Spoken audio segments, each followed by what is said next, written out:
Did you know that despite the hardships in the real estate market, here in Muskoka, people are still crushing it with real estate investing? How, you wonder? Well, stick around to the very end, at which time you'll learn four separate techniques that my clients are currently using to crush it in the real estate game.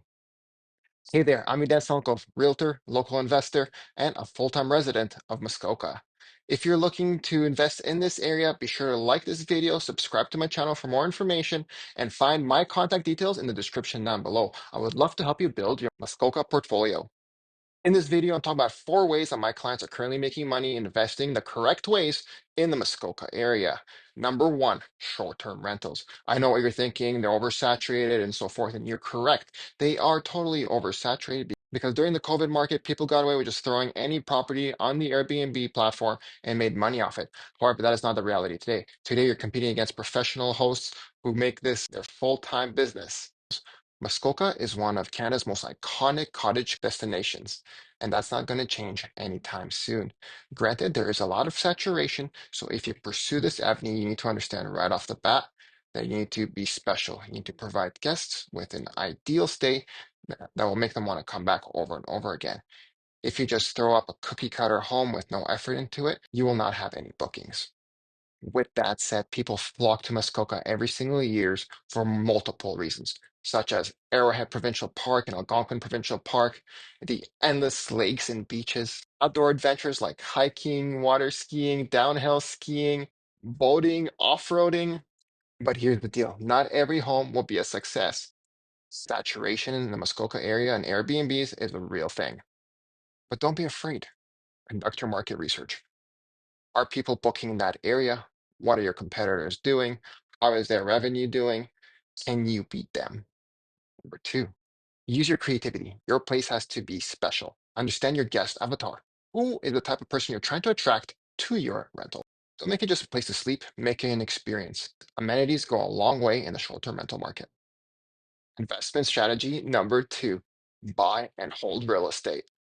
I know, it doesn't sound glamorous, but hear me out. A lot of people who are living the city, leaving the smaller places like condos, they transfer their money into freehold properties that now provide them with a nest that's growing equity every single year. People are relocating to the Muskoka area because people are able to now work from home. In the Muskoka area, you can still find freehold properties in the 500s and 600s. That sounds impossible in a place like Toronto. Muskoka gives opportunity to people escaping the downtown core as well as first-time home buyers into freehold properties, which will let them grow their equity over time. So while condominiums are crashing in Toronto, you can get a freehold property with your own backyard, your own space, and your own privacy right here in beautiful Muskoka. Now, beware. Just because you buy a piece of real estate within your budget, it does not mean that it's going to be a great investment over time. You want to make sure that that asset, in fact, grows over time. Sometimes you may need to consider forced appreciation, such as building an additional dwelling on the property, perhaps finishing a basement, or renovating the whole house. When pursuing this strategy, make sure you try to find neighborhoods and areas that are experiencing progression.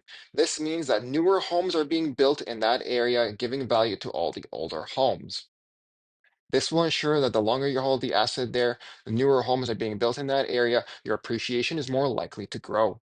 In a neighborhood that's experiencing progression, what you want to look for is newer homes, upgrading infrastructure in the local area, more businesses opening up in the area, and school and recreational activities that are expanding.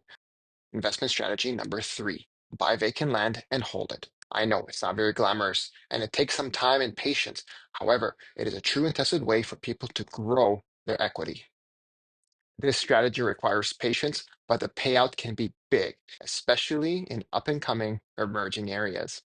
Number four requires a special investor, but boy, is it lucrative. Buying land and developing on it. Most people shy away from buying a piece of land and developing on it for multiple reasons. The biggest one is they've never done it before. Second is financial issues. A construction loan is structured far different than a traditional mortgage. A strategy I often see in the Muskoka area is people buying a piece of land and they develop their first home on it. They live there for a year for tax exemption purposes. And during that year, they'll start building another property that after a year they will move into. From there, they will just rinse and repeat this process over and over again. While they live in their new build for 1 year, they'll simply build another new build. And after a year, they will move to the new build and sell the old new build. As they do that, they transfer massive amounts of equity between properties, especially thanks to their tax exemptions of primary residence. This strategy offers people minimum tax exposure, cash liquidity every 12 to 24 months, and living comfortably in a brand new house every year. Making money in the Muskoka real estate market is not luck, it is strategy. Whether you're into short-term rentals, long-term equity growth, buying land to hold it, or buying land to develop on it, you need a local expert to guide you. Let's talk. Drop your questions in the comments below or reach out direct. My information will be in the description. I look forward to hearing from you. See you in the next episode.